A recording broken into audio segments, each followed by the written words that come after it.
টাকা কতর পয়সা কারণে আয় আল্লাহর রাস্তা দান করিলে মাওলা কোটি হয়। রাজধানী ঢাকাসহ বড় শহরগুলোর রাস্তায় অলিতে গলিতে খুবই পরিচিত দৃশ্য এগুলো। এই মানুষগুলোর অসহায়ত্ব হয়তো আপনাকে প্রভাবিত করে অর্থ সাহায্য দিতে, কিন্তু আপনি কি জানেন এদের আপাত অসহায়ত্ব আর পঙ্গুত্বের আড়ালে রয়েছে শারীরিক সক্ষমতা? ভিক্ষাবৃত্তি তাদের জন্য রমরমা ব্যবসা। ভিক্ষাবৃত্তিকে কেন্দ্র করে সক্রিয় রয়েছে বহু সিন্ডিকেট।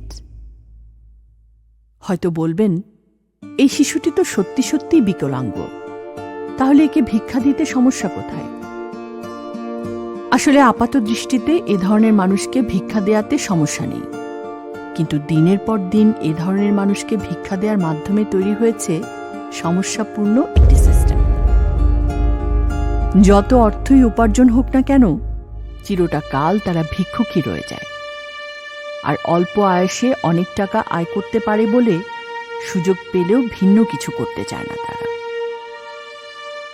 বাংলাদেশ সরকারের সমাজসেবা অধিদপ্তরের ভিক্ষাবৃত্তিতে নিয়োজিত জনগোষ্ঠীর পুনর্বাসন ও বিকল্প কর্মসংস্থান নামক একটি প্রকল্পের আওতায় 2009-2010 অর্থবছরে 2000 ভিক্ষুককে রিক্সা, ভ্যান ইত্যাদি পুনর্বাসন সামগ্রী দেয়া হয়।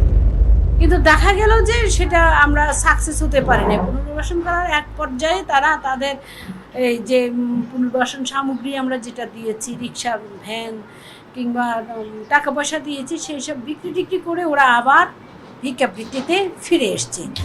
শুধু তাই নয়, ভিক্ষাবৃত্তিকে কেন্দ্র করে সংঘটিত হচ্ছে মারাত্মক নানা অপরাধ, যা শুনলে আপনার গা শিউরে উঠবে।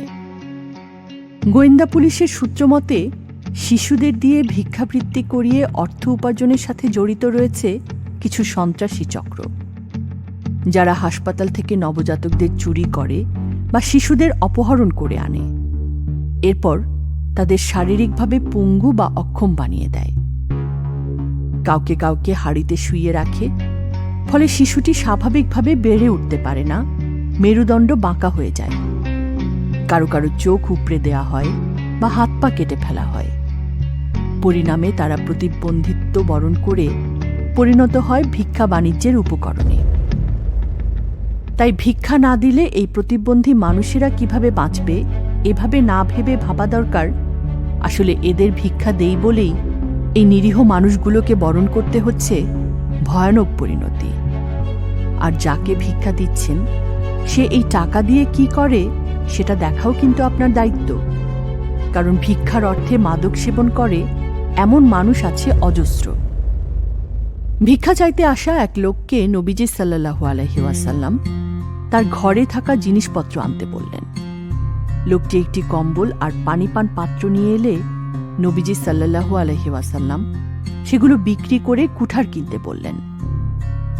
লোকটি কুঠার নিয়ে এলে নবীজি সাল্লাল্লাহু আলাইহি ওয়াসাল্লাম নিজ হাতে সেটাতে হাতল লাগিয়ে বললেন, যাও কাঠ কেটে বিক্রি করো। লোকটি তাই করল।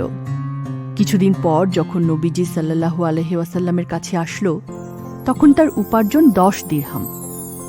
আসলে ভিক্ষাবৃত্তি যেমন অনুচিত, তেমনি অনুচিত যাকে তাকে ভিক্ষা দেওয়াও। তাই নবীজি সাল্লাল্লাহু আলাইহি ওয়াসাল্লামের শিক্ষা মেনে আমাদের উচিত ভিক্ষাবৃত্তিকে নিরুৎসাহিত করা, অসহায় ও দরিদ্রদের উদ্বুদ্ধ ও সহায়তা করা, আত্মনির্ভরশীল হতে।